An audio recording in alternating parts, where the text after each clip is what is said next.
Hello and welcome to another edition of Street Beat, the official podcast of the GOP in Delaware County. I'm Dann Cuellar, your host. As we mentioned before, our goal with this podcast is to engage with the people of Delaware County and discuss the issues that are important to you. We want to hear from you, and today we went out on the streets, and here's what some people of Delaware County are telling us. What if I could ask you some quick questions? We're doing a story gauging how people are doing this election season, what the issues are that concern them this time around as we go into the general election. Any thoughts on the inflation or gas prices, or how's your life going generally? I mean, definitely Prices going up. Prices go up every time you look around. For example, my sewer bill just went up by 10%. Yeah, that's a large percentage. Sometimes you walk in, you can't even pay your bills, you can't even do what you want to do, you know. You can't even go on vacation. Either you go on vacation or your family starve or something, because where we came from, to go to my country is like $2,000 now. Retired from the Carpenters Union, so luckily I'm on a nice pension, but I've seen a lot of other people struggling with everything going on, the way things are changing, the interest rates going up and all, so would be better for a lot of others. I mean, we could do a lot better, especially in this country. Have you found yourself like staying away from buying certain things, like when you go to a store like Target or, for instance, any store, and you see a shirt and you say, wow, no, I don't think it's a good idea right now? I do. This is my treat once or twice a month, and that's it. Because I feel like everybody needs a little something for themselves. This is Mother's Day for my mom. That's it. I'm just trying to get a sense. Have you had to balance things out in your life as you go day to day? Of course. I mean, things happen, but I don't think it's because of the economy. I think things happen in people's lives and you have unexpected expenses sometimes, but it didn't seem to be specifically because of the economy for me. I think it's hard. Food is so much more expensive. 4 little kids, everything's more expensive. Clothes, food, but deal with it. As best you can. As best you can, yeah. Because even when I had kids like your age, and diapers even then were very expensive. I can't even begin to imagine what they must cost now. Right. Oh, yeah. A box is what? $50, $60 for a box of diapers? Yeah. Oh my God. Yeah. So it's a lot. And then you have kids in pull-ups and all of that. So it's a lot. So whether it's about local policies, things that are going on across the country, we want to hear from you. And you can do that by going to us and write out to us at podcast@DelawareCountyGOP.com. That's podcast@DelawareCountyGOP.com. Coming up on Street Beat, a conversation with Wally Nunn about the new Delaware County budget and what it's going to mean for your taxes. Stay with us.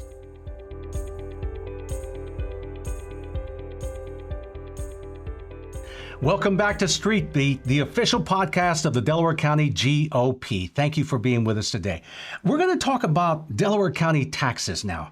As some of you know, back in December, County Council passed a $358 million operating budget. Now, here's what they say. According to the council, the budget represents the county's investment in the community it serves, including investments in services to residents, county infrastructure, public safety, and in the county team who work to serve residents each day.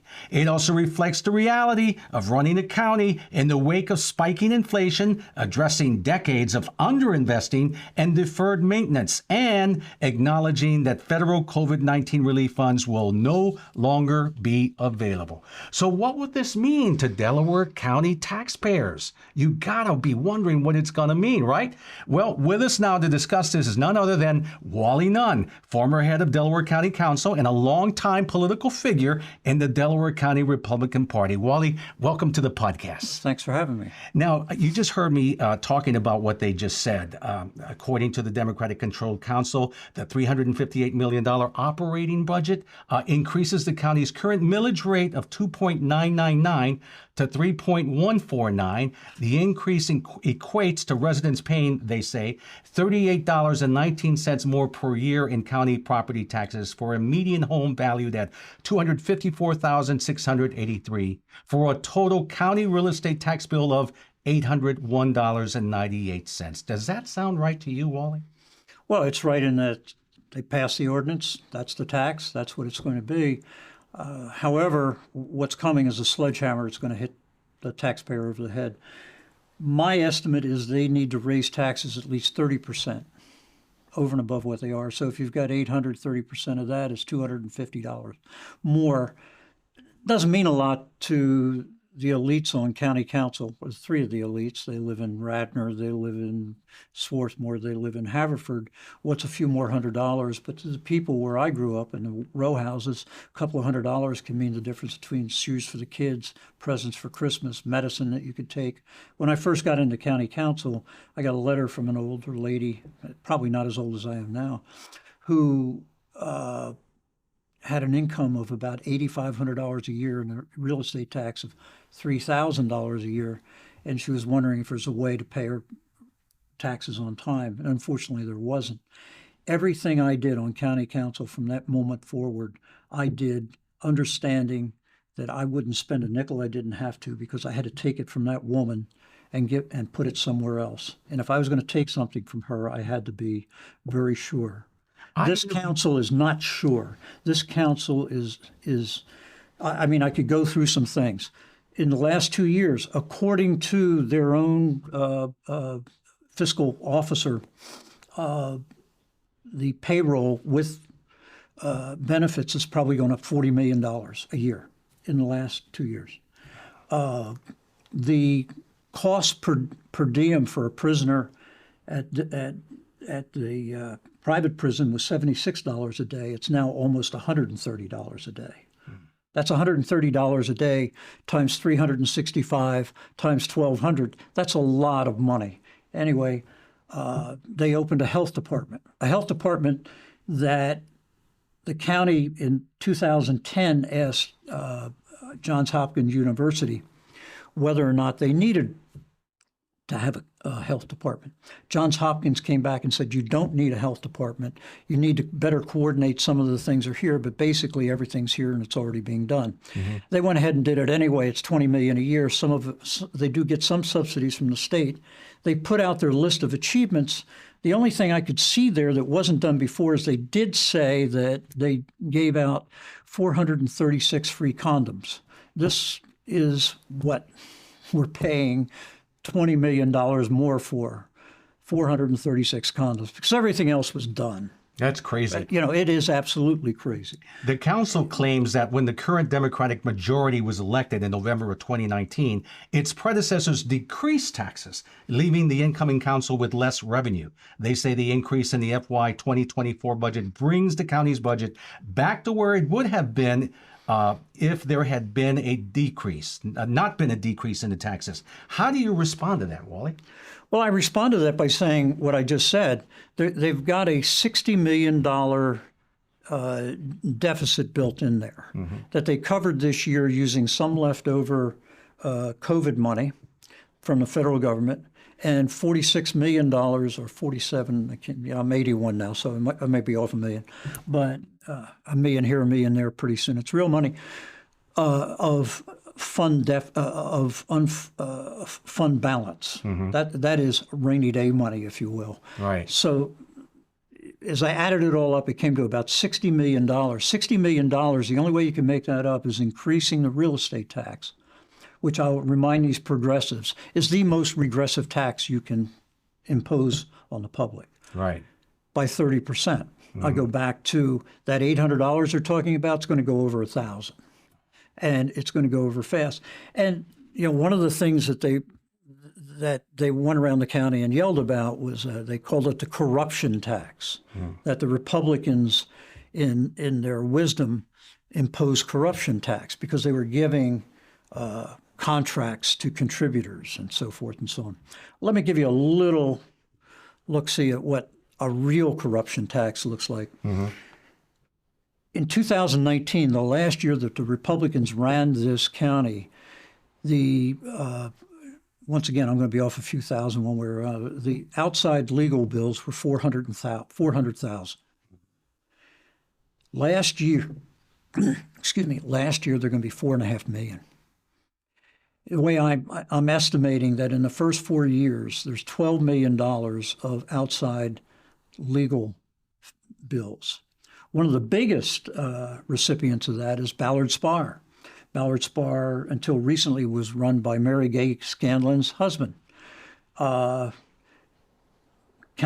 Ruther used to work there. They've run fundraisers for Councilman Ruther. We can go through all the law firms from downtown and elsewhere that are making these millions of dollars, and I'm going to be able to show you in each one, or virtually each one, contributions and whatever. So they took the concept of corruption tax and really expanded it. So, the public should not have listened to them to start with, and I hope the public now wakes up and sees what's going on. It's really bad. When you take the legal fees, the prison cost, the increased employment cost, the health department cost, and you add all these things up, you're going to come up with at least $60 million that they're going to have to fund with new taxes over the next 2 years. And as you know, they're no longer going to have that COVID money. That money's going to disappear. That money's fading out. That's right. And they also claim that the budget increase is also the result of ongoing and rising inflation. You have that to deal with as well. But what about that huge acquisition of land in Marple by eminent domain from the Archdiocese of Philadelphia? How much of an impact is that having not only in this budget, but future budgets as well? Well, we don't know. It's going to be significant, but we don't know because what they never talked about, what the operating costs are going to be, what the improvement costs are going to be. You can't just have a bunch of trees there and people walking through it, and they're going to have to create paths and whatever. But the really interesting thing about that is all through the process of buying that facility, they never brought up that they wanted to house criminally insane people there. They wanted to take the people, and it is true that 25% of the people in the prison really ought to be in a facility that's for mentally ill people. But that's not what they said this land was for. They never said that until they misled after the residents. The residents had no idea that was going to be put there. It seems to me that you've got a point. I would agree with that. By the way, the same people that closed down the private prison, the advocates in Radnor and Swarthmore and whatever, were the same people that shut down all the mental institutions, which caused this issue now. We used to have Haverford State. We used to have a bigger Byberry. We used to have, but no, we have to have the least restrictive. Well, we found out where that got us. That got us 25% of the people in prison should be in a mental institution, and some very significant fraction of the homeless are really mentally ill people that have been just put on the streets by well-meaning people, I guess. You can't make this stuff up. And listen to this. The county also used a $600,000 grant from DEP to help purchase more electric vehicles, saying this will save a lot of money on gasoline, but it doesn't say anything about the added cost of electricity and the expensive cost of replacing. You know how much it costs to replace these batteries on these vehicles, these electric vehicles, when they go out? And they don't mention any of that. What do you say to that? Well, I would say baloney. I use other words, we aren't on TV, but the fact is, though, there was an infrastructure they had to build too, I understand. Now, I don't know what the cost of it was, charging stations for each of these. I'm not sure that the $600,000 covered all of the cars they bought. I forget the number. It might have been as many as 100. These were cars that they had to buy for. These were all bought for, I believe, the health department that we didn't need. They used all kinds of excuses. If we had the health department, we'd have fewer COVID deaths. Not so. We had fewer COVID deaths. There was only 6 counties, now 7, that had a health department out of the 65 counties in the state of Pennsylvania.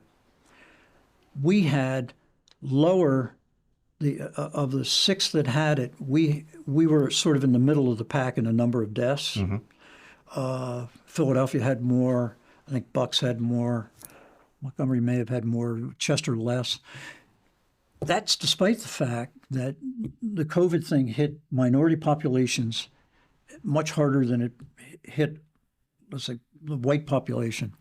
And Delaware County has the largest minority population of the suburban counties. One, we also have the most densely populated, which also caused that.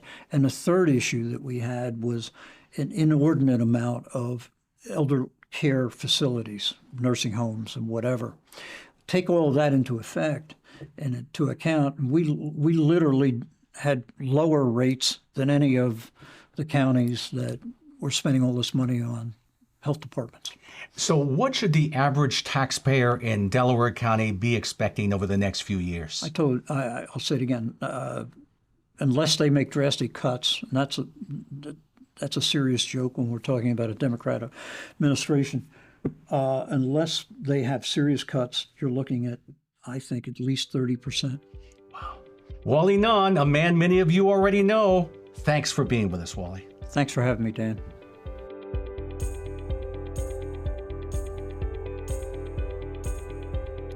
And welcome back to Street Beat. Thank you for being with us today. Our next guest is Michael Straw, who is the treasurer for the Young Republicans of Delaware County. Welcome, Michael. Thank you. Why don't you tell us a little bit about Young Republicans? Well, the Young Republicans in Delaware County are an organization that has been around for about 20 some years, and it all started with a small group of younger Republicans. Mm-hmm.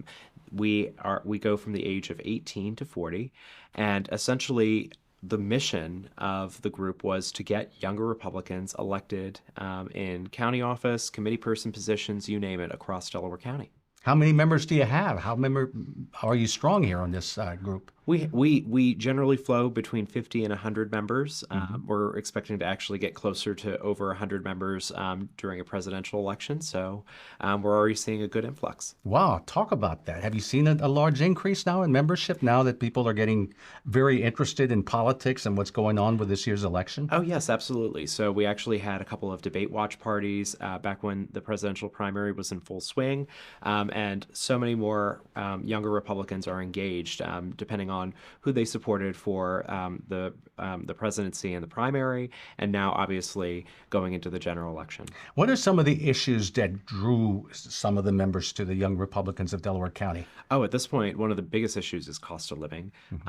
It's so expensive for younger people to get ahead anywhere in society at this point when you have basically the high costs for housing, high costs for food and groceries, when a lot of young people already are dealing with college loans. So cost of living is a major issue for younger people, and that's what we're hearing whenever we go into our meetings. So everybody's being impacted by the economy. That seems to be drawing a lot of people more interested in wanting to get involved in politics to see what they can do to change what's going on out there. Absolutely. Talk about your members. I mean, are they from different backgrounds? Yes. So some of our members obviously have families because 18 to 40, that's a large age range in terms of young Republicans. So some of them have families with children. Some of them are just getting out of college. Some of them are currently in college and are experiencing it firsthand, what it is essentially being on a college campus during a presidential election.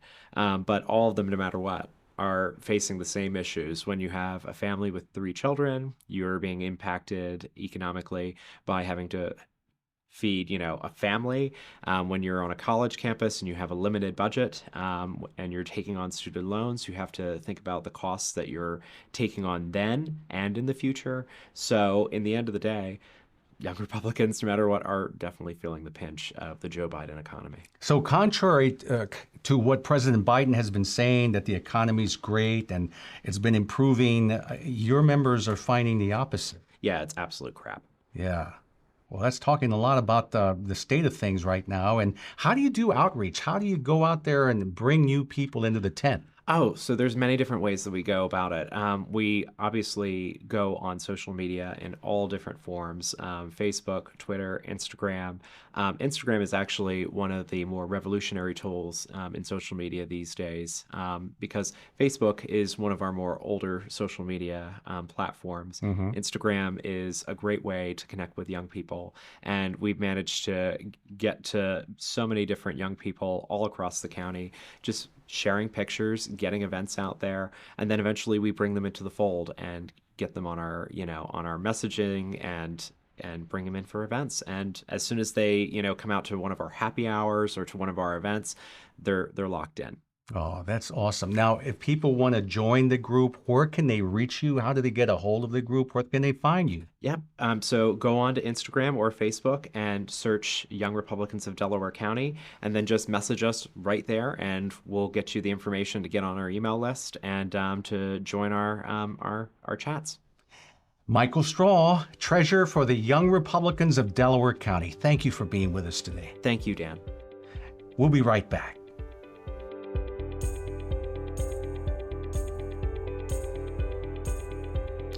Welcome back to Street Beat, the official podcast of the Delaware County GOP. Please remember to sign up for our mailing list or to submit questions or comments, and you can do so by going to podcast@DelawareCountyGOP.com. That's podcast@DelawareCountyGOP.com.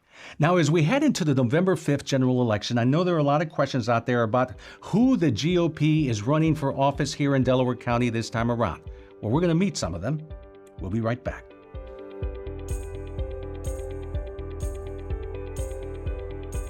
And welcome back, everybody, to Street Beat. Glad you could be with us today. Our next guest is John Mancinelli.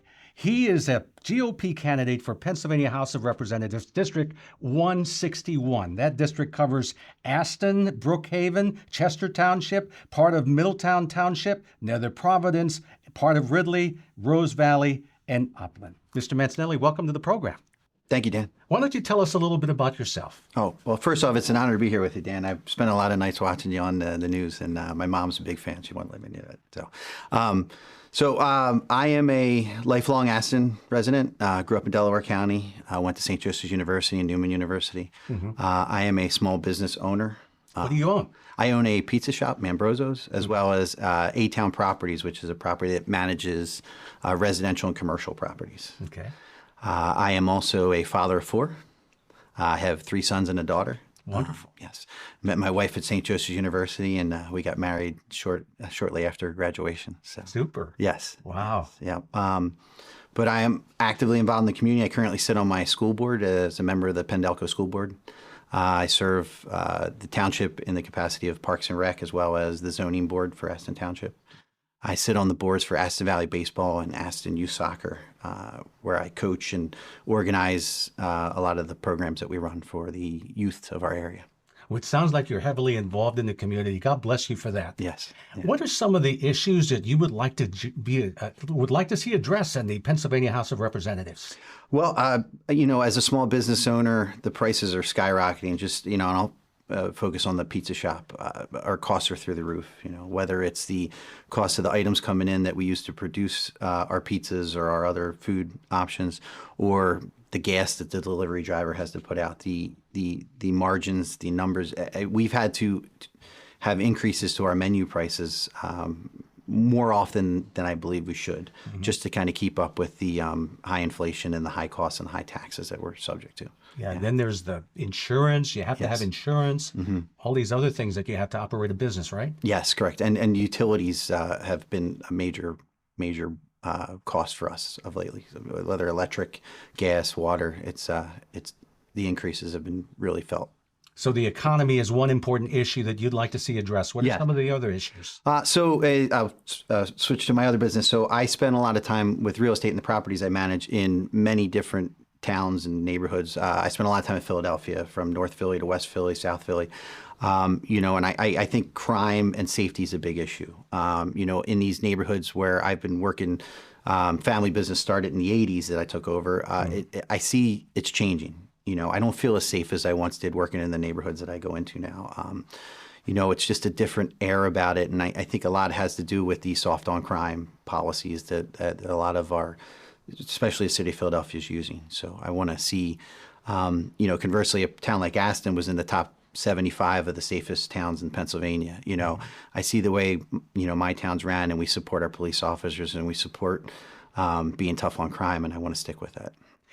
And you saw recently in the House of Representatives in Pennsylvania that they were trying to impeach Larry Krasner because they believe he's been very soft on crime, and they weren't, quite there. Or what would you like to see? Would you be for that? Yes, yeah. I think he's probably the main part of the reason Philadelphia has gone the way it's gone. I think that they need to address the higher crime rates, the higher issues that are affecting the city, and I think if he wasn't there, I think much more can be done. Have you met with members of the community? Are they telling you pretty much the same thing that you're telling me? Yes, yeah. Crime is a huge issue, especially in some of the neighboring towns. Not specifically in the district I serve. It seems to be doing pretty well, but I do see some issues, especially in the neighboring areas. How would you position yourself as a candidate? A strong conservative or a moderate? I believe I'd be closer to the moderate type of candidate. With the lean towards the stronger side. And when I say moderate, I think when I kind of look at myself, I want to be able to work with everybody. I think I have convictions. I have things that would probably, if maybe my opponent would say, hey, I'm leaning towards a strong conservative viewpoint, but also I do believe you need to work with everybody and work across the aisle. It's disconcerting when you see either on a state level or federal level when, it's 100% vote on the one side and 0% vote on the other. I don't think that allows for any type of thought or measures to be addressed, and it's counterintuitive. It works against each other. So Interesting. Now you'll be facing the incumbent Democrat Leanne Kruger, and as a newcomer in the district, what's your plan to beat her? So I hope to continue doing what I'm doing. I'm out in the community meeting with parents and meeting everybody where I go. One of the most telling places is people that come in the pizza shop, they fill me in a lot on what affects them. But now that people know I'm running for office, whether I'm down at the baseball field or the soccer field or even at Wawa, they're telling me things that they'd like to see changed and see done. I want to be out there. Hoping to launch the website shortly, and one of the pages on the website is going to be invite me anywhere. I want to go to, if you're having a beef and beer, invite me and I'll come out and listen to what's going on. There's a pig roast for the police officers union. I'm going to go to that. I want to go to any event, and I want to hear the biggest concerns out of everybody out there. You got to make yourself available, right? Yes, especially if you're the underdog. You got to be right there in center. You got to go on to these meetings wherever it is, and you're basically going to be working around the clock. Oh yeah. And I'm ready to do that. I do it right now anyway. My 4 kids keep me busy, and the sports keep me busy. There's a game every week, but I find that as I'm at these events, I'm getting to really understand what affects everybody, not just a select few. I'm hearing it from everybody. Yes. John Mancinelli, GOP candidate for District 161 of the Pennsylvania House of Representatives. Thank you for being with us today. Dan, thank you for having me. Well, folks, that's it for this edition of Street Beat, the official podcast of the Delaware County GOP. Please remember to submit your comments or questions if you have any, and you can do so by going to podcast@DelawareCountyGOP.com. Thank you for tuning in. We'll see you again soon.